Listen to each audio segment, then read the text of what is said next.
All right, so today on the podcast we have Brittany Walters. So she's been a client for, well, I'll let you explain that because I don't remember the exact amount of years or months. But You anyways, are good. yeah, I'll let you explain how long you've been with me and kind of introduce yourself. But yeah, we've got a special podcast today because what we're going to be talking about today is really bouncing back from COVID, how COVID has affected the permanent makeup industry, in particular in California, because Brittany's located in California, and kind of our plan together and how we're going to succeed in 2021. And so, without further ado, I'll let you introduce yourself. Thank you, Jake. Hi, everyone. My name is Brittany Walters. I own Brows by Britt Permanent Cosmetics in Hanford, California. I have been working with Jake for next month will be a year. So I started with him right before COVID hit, and I have stuck with him throughout the year, and it's been amazing for me. Yeah, so that was a tough time right when COVID hit because I know personally, like with all the lockdowns, and I'm sure anyone's listening to this felt either just as much pain or more as me. But I lost like over half my business instantaneously almost. It was not a fun time, but uh, yeah, the fact that you've been able to stick with me through COVID and we'll get into the details in a second, but still do pretty good is very impressive to me. It kind of uh, Absolutely. to me, it kind of reflects on you as a business owner and stuff. And so I'd love for you to share your tips with the audience. So let's just get started with, when COVID hit, how did that affect your business? Um, oh, a lot. So how COVID affected my business was the complete shutdown. So I shut down my business roughly for about 4 months before I decided to open against orders here in California. So that was kind of hard. Mentally, it was hard to get over that hump, I would say, to accepting that this is where we're at and this is what we are going to have to be dealing with for the next year. Once Hmm. I was able to get over that and see the positivity in the situation, it really brought to light the best parts of 2020, if that makes sense. Yeah. So I guess let's touch on that best parts of 2020 because I know it was obviously a crazy year, but what do you feel like the top, lessons you learned out of 2020 were? Getting to know myself 100%. I really took 2020 hard on my heart to focus on what's making me happy or what's helping me grow. Hmm. And that was my business and also my health too. So, really focusing on the foundation and the fundamentals to growing a business after 2020 and the COVID impact. Yeah, so you mentioned health, and I've seen your post. You've definitely, had some crazy results the past year. Yeah. Honestly, you kind of inspired me to get back healthy. I talked about on my last podcast about how fitness has really helped my business and my attitude. So, what kind of stuff have you done to get back into, I guess, get back into shape, and like, how does that help your business? Yeah, absolutely. So, one, thank you for acknowledging that. I'm glad I've been able to help you on your journey too. So, for me, I go to the gym and work out 5 days a week. That was just time to myself to give myself an hour or two to wrap my head around what's going on around me and to just, I guess, grow yet get smaller as a person. Um, how that how that's helped my business is with any part of my life, it's very important, or anybody's life, it's very important to know to get the best results for yourself. You have to be the best version of yourself. Hmm. So, really taking the time to focus on myself and where I want to be after COVID was extremely important in accepting who I am and being a better version so I can be the best for my clients, my child, and my family in general. That's awesome. So, do you have any, without getting too much in this rabbit hole, but do you have any particular like diet or lifestyle changes, like exact ones that you recommend? Yeah, so just like you did, I followed keto for a little bit. I think it was a great foundation for me, and I think that's a great way for some people. Just really stay away from bread Hmm. and sugar. My bad thing when I get into the habit is if you put a bag of chips in front of me, I'm eating the whole bag of chips. So I just stopped putting the bag of chips in front of myself. But really sticking with consistency with anything. I mean, even marketing or business, if you're consistent enough and make that lifestyle change, not a diet per se, but a lifestyle difference, it just sticks and becomes a part of you.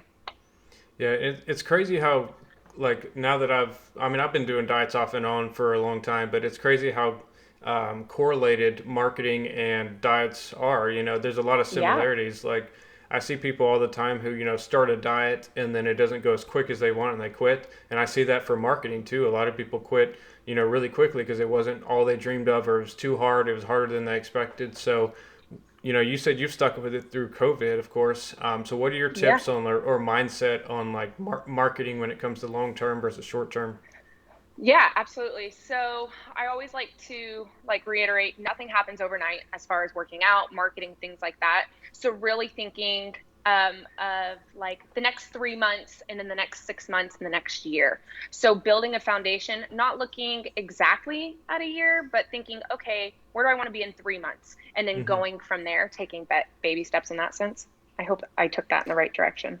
Yeah, I love that because I tell everyone like even though my contracts are month to month or I really don't even have contracts, it's I still think 3 months is a great time frame to start because it's like you said, it's if you get those macro goals of like this is going to be in 3 months, 6 months, a year, you're much more likely to stick with it as opposed to I want 10 bookings a week and then those 10 bookings don't happen the first week and now you're discouraged. It's kind of Yep. like dieting. You're like I want to lose 10 pounds this week. Well, that's not super realistic starting out with unless it's just water weight. Yeah, exactly. Same exact thing.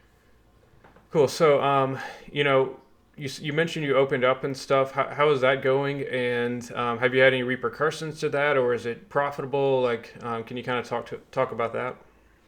Yeah, so it's been profitable. I'm making That's good. money. Um, at first, it was a very weary time because you see things, social media plays a big role into this. You see so many people saying they're being shut down by the city and things like that. Where I live in California is very conservative. So our county has placed that they are not implementing anything. Our public health is very encouraging unless somebody calls you in, I guess you can say. So the fact that I have my community backing me makes a huge difference here in California. Absolutely. That's awesome. So, are you Mhm. doing 5 days a week, 6 days a week, or you already mentioned to me how many days you're doing. I'm just kind of bringing that out. No, you're good. So I work 3 days a week, Friday, Saturday, Sundays. And on my off times, I work on catching up on leads, working in the office. I sublease my shop out, which has been another source of income for me. And then I stay at home with my daughter and take care of her. That's awesome because it's good to see all kinds of different business models, and that's the amazing thing about being a business owner is you can fit your business to your lifestyle. And so if you don't want to work Absolutely. 7 days a week like some people, you can work 3 days and then still make money subleasing. That's pretty cool. Yeah. Have you how long have you been subleasing? I know a lot of people probably have questions about that and how it works. Yeah. No problem. So I have been subleasing actually since March. So during COVID Hmm. too. Very fortunate that who I sublease to is on the same wavelength as far as being open against orders and things like that. She is the same way as me, not in the same, she doesn't do permanent cosmetics, so she's actually an esthetician. So what we do benefits each other. We can move clients between her schedule and my schedule, which is great. And then she works on days that I'm not here. So it's just a perfect duo, I guess. So are you kind of like let's say from our marketing through your page, and it's browsed by Hmm. Britt for those listening, and I'll include the links in the description so you can go follow her or check out her stuff. Anyways, so are you basically getting all the leads from your business page and just giving her some of the clients that can't come in on those days, or how does that relationship work? Yes. So how it works is she has her own business and everything like that. So like if somebody messages me in regards to eyebrows, but they're not wanting like permanent cosmetics, she does like waxing and things like that. So Okay. then I will push them over to her page and then vice versa too. When she gets somebody in, they're like, wow, I've been thinking about microblading. She's like, well, I have a girl in here that does it. So we're able to share all of our clients in that sense. Yep, and that's the awesome thing about lower priced or other services besides just permanent cosmetics, whether you do them yourself or you have a partner or sublease, because you can always downsell people who are, on the fence and then they come in, they're like, oh, this is a nice place. This customer service was amazing. I want to come back and get microblading now because I've seen the pictures on the wall and stuff like that. So I think upselling and downselling is a huge thing a lot of people don't, get to do if they only offer one service. Absolutely. The girl I subleased to, fortunately, she used to do microblading. She doesn't anymore. She is stuck with waxing and facials and all that stuff. But it's nice that she understands what I do, so that with when it's her clients that have trust with her, they can ask her questions. And then when it's more detailed, then she sends them to me. Awesome. So, based on my experience, there are more permanent makeup artists in California than anywhere in the world. That's what I've come to kind of decide. So, how do Yeah. you, you've been doing good. So, how do you stand out from the crowd? By using Jake. I also, I'm very big on the mindset that I am not in competition with anybody but myself. So if I'm able to, like, if another artist reach out to me, I will always, give my input as to what helps. But as far as like what stands out for me, I would have to say a lot of people like how personable I can be. I'm very relatable, easy to talk to, making people feel welcome, almost in a home sense. Hmm. So, do I think I do great work? Absolutely, it's my work. But I think people really gravitate to me because of my energy. So, if you are able to change your energy where it's more fun and easy to talk to, people love that. Or even like using my 2 year old, posting a photo of her gets me an abundance of likes or people looking at my page and things like that because people really like being related to. So here's a rock star tax tip. If you use your 2-year-old in a photo on your business for advertising, don't quote me on these exact numbers, but I'm pretty sure you can deduct an extra like $12,000 a year from that on business expenses because it's like you're paying her as a model essentially. Oh, gee. Okay. Yeah. Well, that's good to know. I'll Trust talk me, to my CPA. I'm gonna be doing that this year when my son's born. Yes. But yeah, anyone's listening, that's a cool tip. If you want to get with the accountant that knows how to do that, I have her contact info. She's on my tax course. Anyways, that was just kind of a. I didn't know you were going to bring that up, but that's an awesome thing I learned like Worked two out months perfectly. ago. Yeah. All right. So with COVID, like I guess people are kind of scared sometimes to get around other human beings because maybe they've been scared by the media or maybe they're high risk. How have you kind of comforted people who had those concerns or objections about COVID? Absolutely. I'm very big on not over pushing.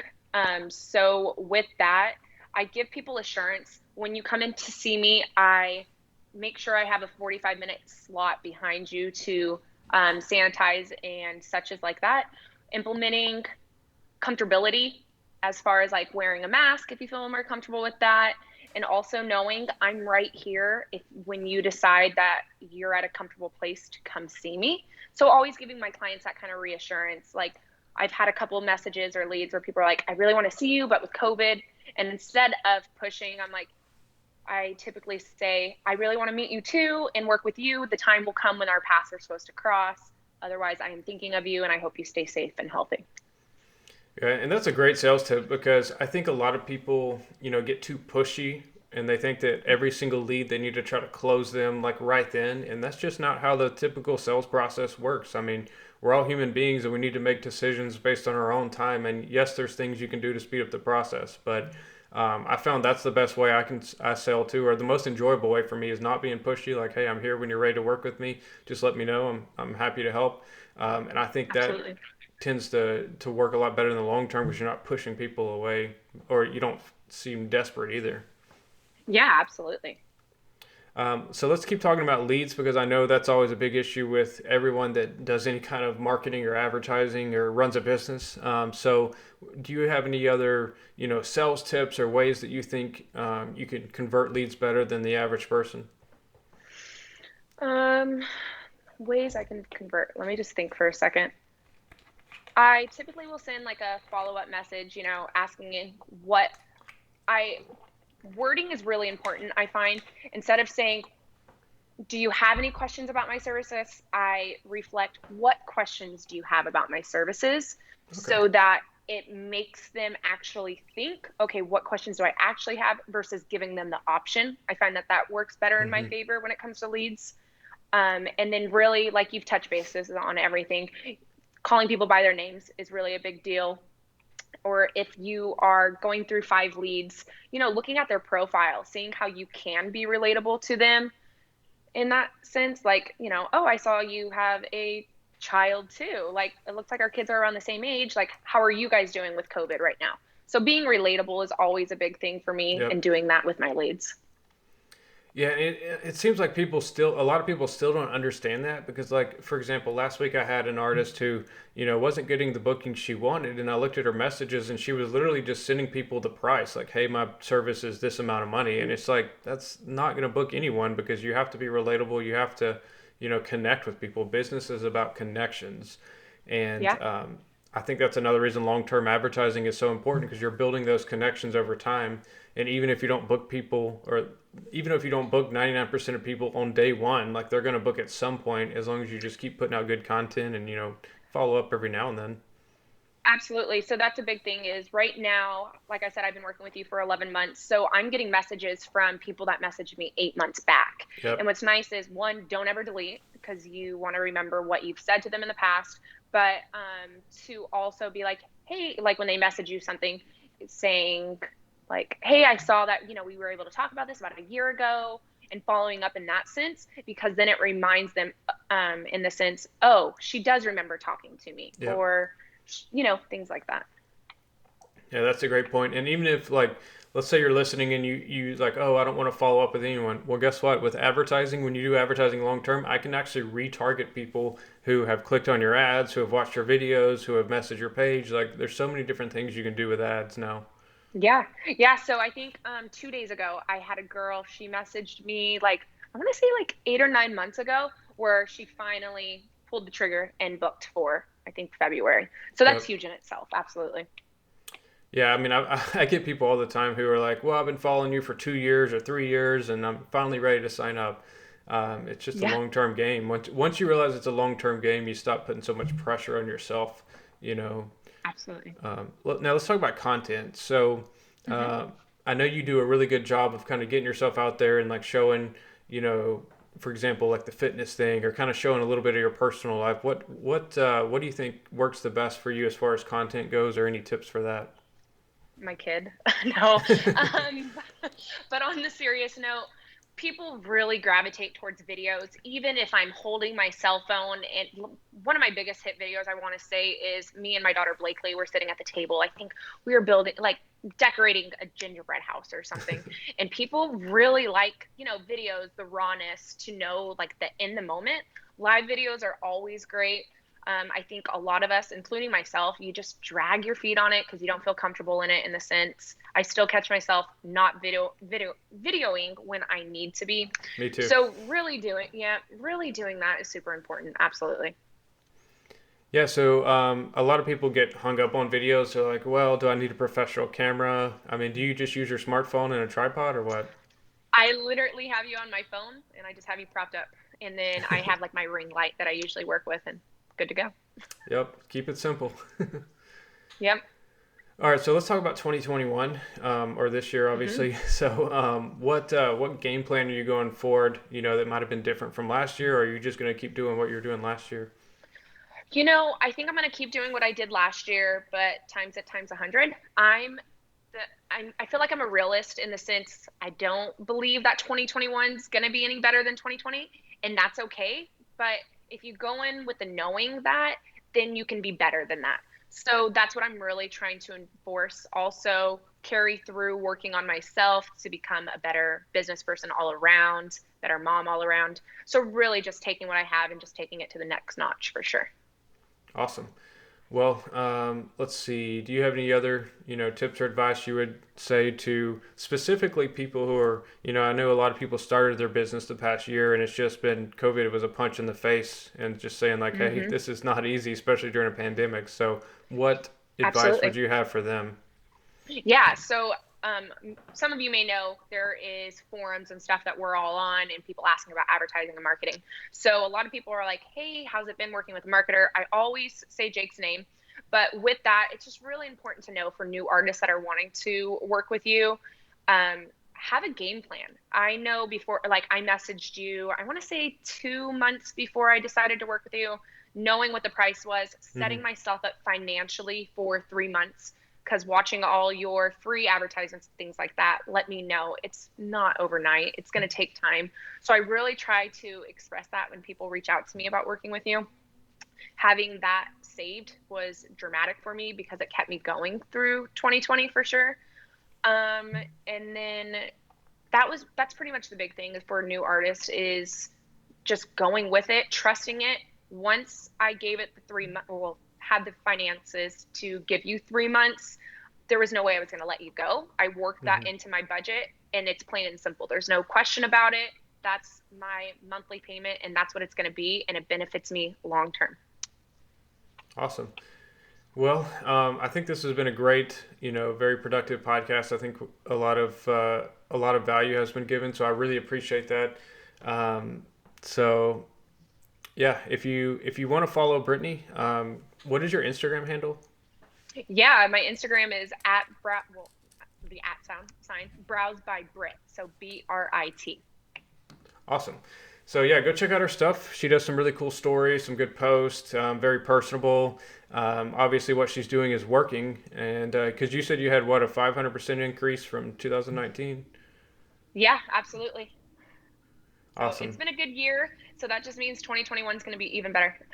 Oh yeah, for sure. Well, thanks for coming on with me, and it's been a pleasure working with you, and we'll continue to succeed together. Sounds great. Thank you so much, Jake. All right, bye. Bye.